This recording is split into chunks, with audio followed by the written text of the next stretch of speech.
उत्तर प्रदेश के जनपद फिरोजाबाद की थाना रसूलपुर पुलिस ने आज प्रातः एक वैन को पकड़ा।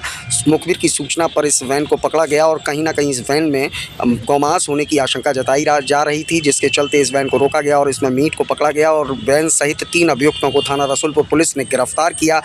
अभियुक्त ने बताया कि उक्त मांस को वह थाना रामगढ़ क्षेत्र से खरीद कर लाया है, जिसकी सूचना पर पुलिस उसे लेकर उस स्थान पर जांच पड़ताल के लिए गई। पूरे मामले की पुलिस जांच में जुट गई है। वहीं इन अभियुक्तों द्वारा पुलिस से भी अभद्रता एवं सरकारी कार्य में बाधा पहुंचाने का प्रयास किया गया। इस मामले को लेकर हिंदूवादी संगठन के लोग भी थाने पर पहुंचे। आप स्वयं देखिए एक्सक्लूसिव रिपोर्ट। उत्तर प्रदेश के जनपद फिरोजाबाद में थाना रसूलपुर पुलिस को सूचना के आधार पर सुबह 4 बजे एक वैन को पकड़ा गया है और ये वो वैन है जिस पर पीछे नंबर नहीं है और इस वैन में सूचना मिली थी कि इसमें गौ मांस है और कहीं ना कहीं पुलिस ने सूचना पर इसको पकड़ा और तत्काल प्रभाव से 3 लोगों को हिरासत में लिया गया है।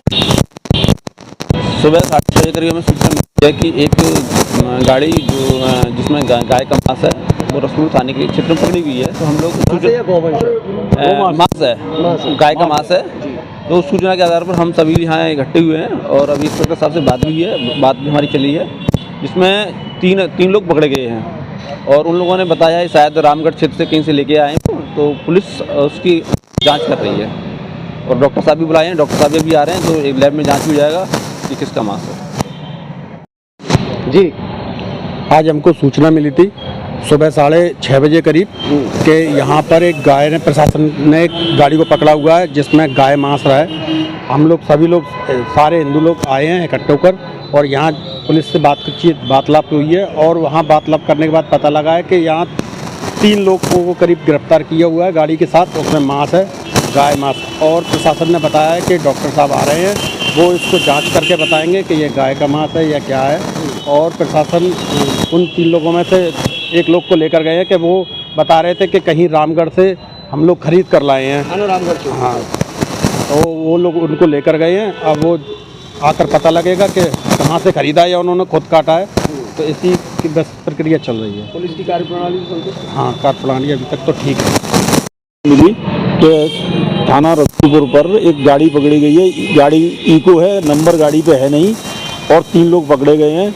उसमें ये बताया गया कि मांस है। हम लोगों ने इसका निरीक्षण करने आए तो इंस्पेक्टर साहब आ चुके थे। उन्होंने कहा था कि मतलब ये इसमें मांस है। हम लोगों ने लौट पलट करके भी देखा तो भैंस का काटना भी शासन की तरफ से बंद है। अगर भैंस का भी तो भी जेल जाएंगे, गाय का तो जेल जाएंगे। दोनों प्रक्रिया लेके उसको घूमने लेके गए हैं। इंस्पेक्टर साहब का पूरा संरक्षण रहा हम लोगों के ऊपर और इंस्पेक्टर साहब ने उन लोगों को भेजा है। पुलिस की कार्यप्रणाली से संतुष्ट है? बहुत संतुष्ट है। जो इंस्पेक्टर साहब बहुत अच्छे आदमी हैं, बहुत गुड, बढ़िया है।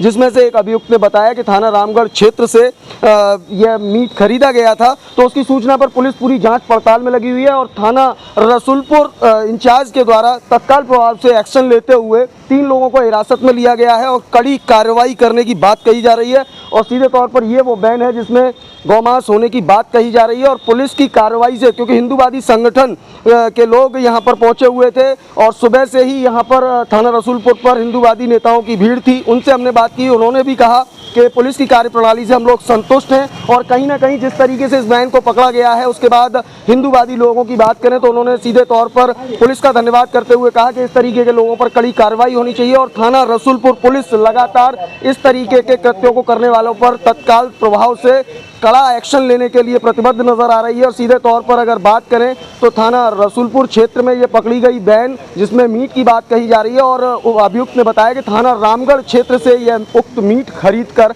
आया हुआ है और कहीं ना कहीं इससे सीधे तौर पर यह मोहर लगती है। पूर्व में भी तमाम बातें कही गई थी कि थाना रामगढ़ क्षेत्र में लगातार गौकशी की जा रही है और कहीं ना कहीं इसके पकड़े जाने के बाद उन खबरों को प्रबल बल मिलता हुआ दिखाई दे रहा है। फिलहाल इस खास रिपोर्ट में इतना ही। सहयोगी मयंक शर्मा के साथ मैं देवाशीष शर्मा, भारत 24 के लिए एक विशेष